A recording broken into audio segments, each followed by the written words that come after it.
இன்றைய இதமான காலை தென்றலில் அனைத்து அன்பு உள்ளங்களுக்கும் என் இனிய காலை வணக்கம். இன்று ஒரு குறள். அதிகாரம் 17. அழுக்காராமை பொறாமை இல்லாமை. குறள் எண் 169. அவ்விய நெஞ்சத்தான் ஆக்கமும் செவ்வியான் கேடும் நினைக்கப்படும். தெய்வப்புலவர் திருவள்ளுவர். கோட்டத்தினை பொருந்திய மனம் உடையவனது ஆக்கமும் ஏனை செம்மையுடையவனது கேடும் உளவாயின் அவை ஆராயப்படும் என்கிறார். பொறாமைக்கு இடம் தராமல் மனத்தை செம்மையாக வைத்து கொண்டிருப்பவன் என்றும் கெடுவதில்லை. பொறாமைக்கு இடம் தந்து மனத்தை கோணலாக்கி கொண்டவன் என்றும் உயர்வதில்லை, வாழ்வதில்லை.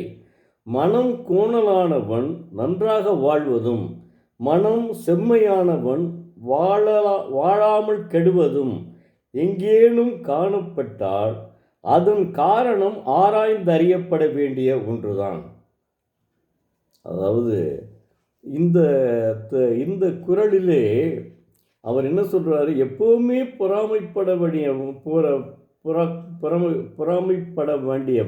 பொறாமைப்படுபவன் முன்னேற முடியாது அப்படின்னு தான் எல்லா குறளையுமே சொல்றாரு. ஆனால் இந்த குறளில் சொல்கிறார். என்ன சொல்கிறாருன்னா, சிலர்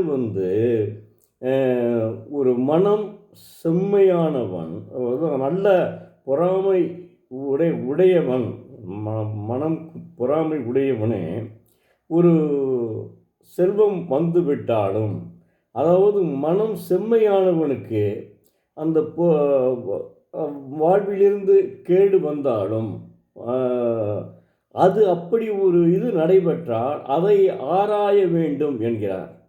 அதாவது அவர் சொல்கிறது பொறாமை நிச்சயமாக கேடுதான் விளைவிக்கும், அதில் எந்தவித மாற்றமும் கிடையாது. அப்படி ஏதாவது ஒரு நல்ல ஒரு சில மாற்றங்கள் அப்படி உடையவனுக்கு நடந்து விட்டால், நல்லது செம்மையானவனுக்கு அந்த தீங்கும் நினைந்து விட்டால், அப்போ நாம் என்ன செய்யணும்? நாம் அதை ஆராய வேண்டும் என்கிறார். அவர் சொல்கிறது உண்மைதானே. சில பேர் அது விதிவிலக்காக இருக்கலாம், அதை ஆராய வேண்டும் என்று சொல்கிறார். அப்படி ஏதாவது இருந்தால் அதை ஆராய வேண்டும். எதனால ஒரு காரணத்தினால இருக்கலாம், அது என்ன காரணமும் நமக்கு தெரியாது அப்படின்றது மாதிரி சொல்கிறார். என்ன அற்புதமாக விளக்கி இருக்கிறார் பாருங்கள். அதனால் ஒவ்வொரு குறளுக்கும் ஒவ்வொரு வித்தியாசமான கருத்துக்களை சொல்லி முடிப்பார். நன்றி, வணக்கம். நாளை மீண்டும் ஒரு குறளை பார்ப்போம்.